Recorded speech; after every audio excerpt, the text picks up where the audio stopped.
And welcome back to the part 3 of introduction to indirect tax laws. So आज हम पढ़ेंगे इस video में what is VAT and what are the salient features of VAT. ठीक है, तो चलिए हम पहले जान लेते हैं कि वैट क्या होता है। वैल्यू एडेड टैक्स सिस्टम का मतलब क्या होता है। The value added tax is a tax on the value added to a commodity और services at each stage of production and distribution process और चेन। इसका मतलब क्या है, is a tax on the value added. जब भी हम value को ऐड करेंगे कमोडिटी और सर्विसेज में eight each stage of production, suppose आप कुछ को प्रोड्यूस कर रहे हो और फिर आप इसे सेल करोगे और वो पर्सन फिर से उसे सेल करेगा। मीन्स जब भी आप सेल करोगे गुड्स को तो फर्दर सेल करोगे eight each stage of production and distribution process और सेल यहाँ पर कहा गया है। ठीक है, तो तब आपका क्या होगा, टैक्स आपका लेवाई होगा और उसी सिस्टम को हम क्या बोलते हैं, वैल्यू एडेड टैक्स सिस्टम बोलते हैं। मीन्स जब भी आप गुड्स को आप फर्दर सेल करोगे तभी आपका क्या होगा, वैल्यू एडेड टैक्स सिस्टम आपका अप्लाई होगा। ठीक है, means at each stage of production and distribution process और चेन आपका वैल्यू एडेड टैक्स सिस्टम क्या होगा, लेवाई होगा। VAT is nothing but a type of sales tax. VAT क्या है, कुछ भी नहीं है पर ये एक टाइप ऑफ सेल्स टैक्स है। VAT is a type of sales tax. Okay, it is a tax on sale of goods. ये क्या है, एक टैक्स है on the sale of goods. Means आप जब भी गुड्स को सेल करोगे तो आपका वैट आपका अप्लाई होगा। ठीक है, वैट आपका लेवाई होगा। It is an another method of collecting tax on sales. ये क्या है, एक अनदर मेथड है of collecting tax on sales. ठीक है, तो अब मैं आपको एग्जाम्पल से मैं आपको बताता हूँ कि वैट का मतलब क्या होता है। ठीक है, तो सपोज आप गुड्स आपने परचेज किया है 1,00,000 रुपीज़ का और इस पर आपका टैक्स लेवा हुआ है आपका 5%। ओके, सो 5% आपका कितना हो गया, 5,000। मीन्स आपने गुड्स आपका टोटल वैल्यू आपका कितना हुआ, मीन्स आपने कितना परचेज किया गुड्स को खरीदने में, 1,05,000। ओके, अब आप इसे फर्दर सेल करोगे। फर्दर सेल सपोज आपने क्या है, इसमें आपने ऐड किया है 5,000। ओके, सो आपका अभी प्राइस कितना हो गया, मीन्स आप अभी सेल कितने में करोगे, 1,10,000 पे अब आप इसे सेल करोगे।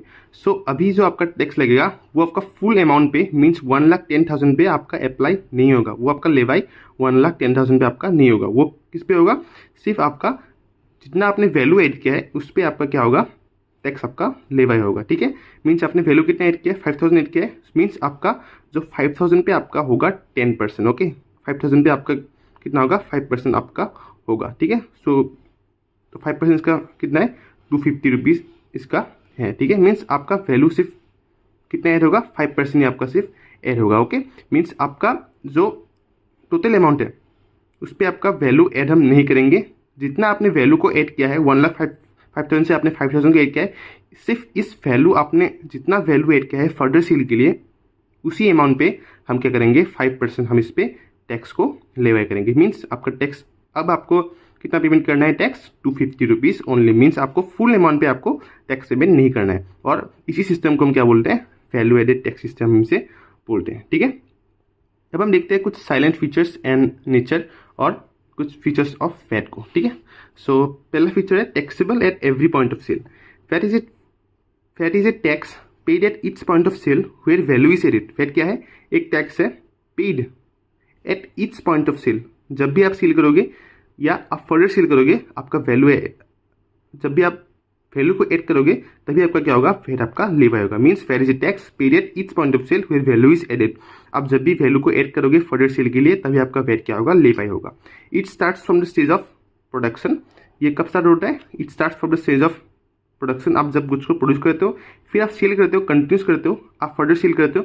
So each stage of distribution, आप डिस्ट्रीब्यूशन करते हो, फर्दर सेल करते हो, टिल फाइनल कंजम्पशन। ठीक है, टिल फाइनल कंजम्पशन तक आप जब गुड्स को सेल करोगे फर्दर सेल करते रहोगे तो आपका क्या होगा, वैट आपका लेवाई होता रहेगा। मीन्स आप जब भी वैल्यू को ऐड करोगे अपने गुड्स को सेल करने के लिए तब आपका क्या होगा, वैल्यू एडेड सिस्टम आपका, वैल्यू एडेड टैक्स आपका क्या होगा, लेवाई होगा। ठीक है, मीन्स यहाँ पर इसलिए ये कहा गया है कि taxable at every point of sale. Okay, next आपका है टैक्स लेवाई एट या और on value addition. Means tax कब लेवाई होगा, only on the value addition. Means आपका टैक्स जो है वो सिर्फ वैल्यू एडिशन पे ही आपका लेवाई होगा।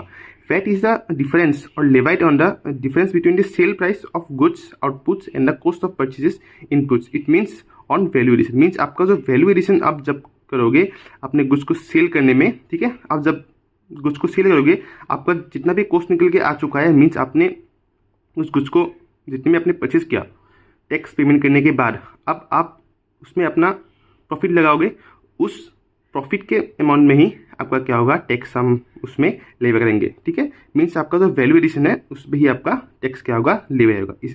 इसलिए कहा गया है tax levied at value addition. Okay, means आपका जितना आपने वैल्यू को ऐड किया है उस भी यहाँ पे क्या होगा, टैक्स लेवाइड होगा। इसलिए यहाँ पर कहा गया है tax levied on the value addition. Next आपका है collected as a part of sale price. VAT is collected as a part of sale price. VAT collect किया जाता है as a part of sale price. आप जब भी cell करोगे तब वो क्या होगा, वैट गवर्नमेंट कलेक्ट करेगा। ठीक है, at every point of sale. आप जब भी सेल करोगे तभी आपका वैल्यू क्या होगा, वैल्यू टैक्स पर क्या होगा, कलेक्ट करेगा। कौन कलेक्ट करेगा, गवर्नमेंट कलेक्ट करेगा जब भी आप सेल करोगे at every point of sale only sale price. Sale price पे आपका वैट कलेक्ट किया जाएगा। वेयर वैल्यू इज एडेड, जब भी आप वैल्यू को ऐड करोगे। It means the price of the goods and services increases. और इसी कारण क्या होगा, price of the goods and services क्या होता है, इसी कारण इंक्रीज होता है। ठीक है, आप वैट दे रहे हो जब भी आप कुछ को सेल करोगे, अपने सेल प्राइस पे वैट को दे रहे हो, तभी आपका क्या होगा, वैल्यू जब भी आप ऐड करोगे तब आप वैट को आप पेमेंट कर रहे हो। और इसी कारण जो आपका प्राइस ऑफ द गुड्स है एंड सर्विसेज वो इसी कारण क्या होता है, इंक्रीज हो जाएगा। ठीक है, तो ये क्या है, collected as a part of sale price. Means हम वैट को, गवर्नमेंट वैट को कलेक्ट करता है। कैसे कलेक्ट करता है, collected as a part of sale price. ठीक है, तो ये हमारा था थर्ड पॉइंट। अब हम देखते हैं नेक्स्ट हमारा पॉइंट है no cascading effect. VAT is a multi point tax. Under VAT buyers does not pay twice or there is no tax on tax, so it does not have any cascading effect। क्या है, VAT क्या है, एक multi point tax है। ठीक है, यहाँ पर कहा गया कि वैट एक मल्टी पॉइंट टैक्स है। Under VAT buyer does not pay twice और there is no tax on tax. Means आप अपने जो फुल अमाउंट है आप उस पर पेमेंट नहीं करोगे। आपने जितना भी आपने वैल्यू एड किया है आप सिर्फ उसी अमाउंट पे आप क्या करोगे, टैक्स को आप पेमेंट करोगे। So it does not have any cascading effect. ठीक है, और इसी कारण यहाँ पर क्या है, कास्केडिंग इफेक्ट हमें नहीं देखने को मिलता है। ठीक है, so it is an very important point of, very important features of value added tax system. Okay, no cascading effect. Next हमारा है not a burden on dealer. A dealer is not required to pay any tax from his pocket. A dealer is not required to pay any tax from his pocket. एक dealer को अपने pocket से कुछ भी tax payment करने के लिए नहीं चाहिए। ठीक है, वो उसको अपना टैक्स पेमेंट करने के लिए उसे पॉकेट से कुछ भी पेमेंट नहीं करना है। After adjusting the amount of tax paid on purchase from the amount collected from persons to whom goods are sold, the difference amount is paid to the government. Means वो अपने goods को जब वो goods को cell करेगा, वो cell करने का जो अमाउंट उसे मिलेगा उसी अमाउंट को क्या करेगा, टैक्स की तरह वो उसे पेमेंट कर देगा। किसको, गवर्नमेंट को वो पेमेंट कर देगा। मीन्स वो अपने अल्टीमेट कंज्यूमर से वो टैक्स अमाउंट को कलेक्ट करेगा सील करके, और उसी अमाउंट को वो क्या करेगा, गवर्नमेंट को पेमेंट कर देगा। सो इसी कारण यहाँ पर कहा गया है a dealer is not required to pay any tax from his pocket. ठीक है, नेक्स्ट हमारा है taxable from sellers point of view. All transactions involving sales are tax from the view point of seller. All transaction, सारे के सारे transactions involving sales, जिसमें भी sales involve है। ठीक है, सेल्स आप जब भी गुड्स को सेल करोगे तब आपका क्या होगा, वैल्यू एडेड टैक्स सिस्टम आपका, वैल्यू एडेड टैक्स आपका लेवाई होगा। ठीक है, ऑल ट्रांजेक्शन इन्वॉल्विंग सेल्स, जब भी आप गुड्स को सेल करोगे, ठीक है, तब आपका क्या होगा, वैल्यू एडेड टैक्स सिस्टम आपका अप्लाई होगा, or tax from the view point of seller. ठीक है, और इसी कारण कहा गया है कि जितने भी ट्रांजेक्शन है जो इन्वॉल्व करा हुआ है सेल्स को, वो टैक्स है from the view point of seller. ठीक है, तो इसी कारण कहा गया है कि VAT is it taxable from sellers point of view. Okay, next हमारा है uniform rate at every point of sale. Same rate and system of taxation is followed for the same item whether the goods are sold to another dealer or to a consumer. यहाँ पर कुछ भी आपका rate आपका change नहीं होता है। Value added tax system में आपका जो रेट है वो सेम रहता है। ठीक है, सपोज आप 5% आपका गुड्स पे लगा है 1 लाख पे, अब आपने वैल्यू एड किया है 5000, तो 5000 पे भी आपका वो उसी सेम अमाउंट पे आपका क्या होगा, रेट पे आपका क्या होगा, टैक्स आपका लेवाई होगा। ठीक है, मीन्स आपका यहाँ पर कुछ भी चेंज रेट नहीं है कि आप अभी अमाउंट कम पेमेंट कर रहे हो, अपने गुड्स को आपने वैल्यू एड कम किया है तो उसमें आपका रेट कम होगा, ऐसा कुछ भी नहीं होता। यहाँ पर क्या होता है, same rate and same system of taxation is followed for the same item. Same item के लिए सेम रेट फॉलो किया जाएगा और यहाँ पर सेम सिस्टम ऑफ टैक्सेशन। ठीक है, whether the goods are sold to another dealer or to a consumer. अगर गुड्स को हम डीलर को सेल कर रहे हैं या हम कंज्यूमर को सेल कर रहे हैं, इससे कुछ फर्क नहीं पड़ता। यहाँ पर same rate and same system of taxation follow किया जाएगा फॉर दी सेम आइटम, ठीक है। सो ये भी क्या है, एक बहुत इंपॉर्टेंट पार्ट है, ठीक है। ये भी एक बहुत इंपॉर्टेंट फीचर है of value added tax system, uniform rate at every point of cell.